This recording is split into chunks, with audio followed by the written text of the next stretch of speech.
こんにちは、エクスプロンです。エクスプレッションでモーション制作を最適化するコーチです。前回はスライダー制御を使ってビグルの頻度や振幅、タイミングをコントロールする方法を解説しました。今回は実務で必須になるビグルの動きを決め打ちする方法を解説します。エクスプレッションで編集の可能性を拡張しましょう。Let's optimize your After Effects workflow.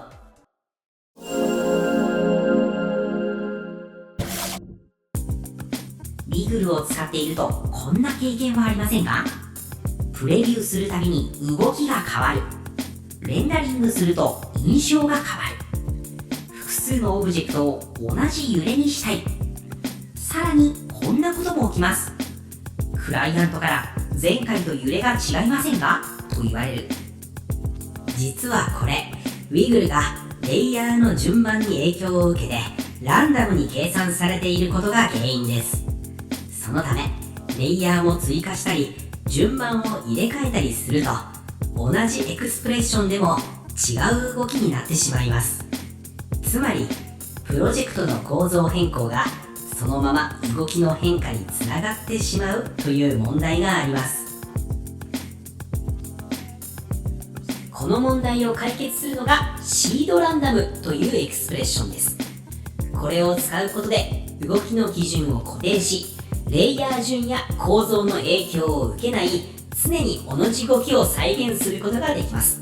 つまり変わらない動きを作ることができます。これまでのエクスプレッションに1行追加します。エクスプレッションの一番上にエクスプレッション言語メニューからランダムナンバーズ、シードランダムを選択。このままではシード値が入っていないのでエラーになるため、シードを任意の値にします。ここではとりあえず10と入れておきましょう。この数値が動きのパターンを決める単位になります。タイムレスイコールフォルスは解説が混み合ってしまうので、ここでは説明を省略します。また、この引数は省略できるため削除できます。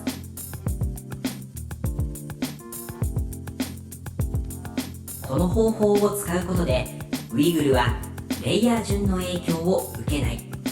修正しても動きが変わらない。クライアント確認時もずれない。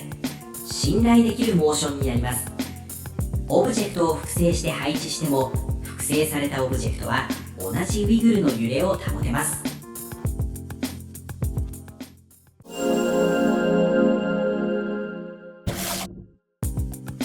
ウィグルのヘビを作る。ウィグルにオクタブスアンプマルチタイムを入れます。エクスプレッション言語メニューからプロパティウィグルを選択してから振幅を入れてもいいでしょう。振幅を大きく300にします。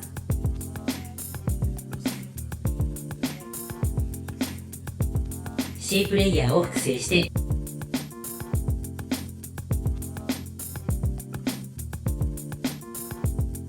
時間をマイナス 0.1 秒ずつオフセットしてずらします。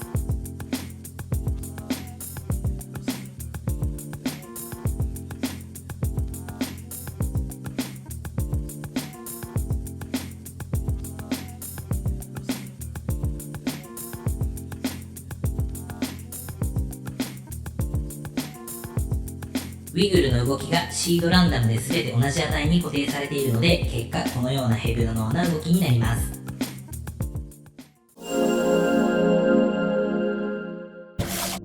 次回はモーションの実践。 3D レイヤーに対してのウィグル、 XYZ3 方向のウィグルを使ってテキストが飛び込んでくるアニメーションとカメラの手ぶれ表現を解説したいと思います。モーションは制御できる。 See you next optimization.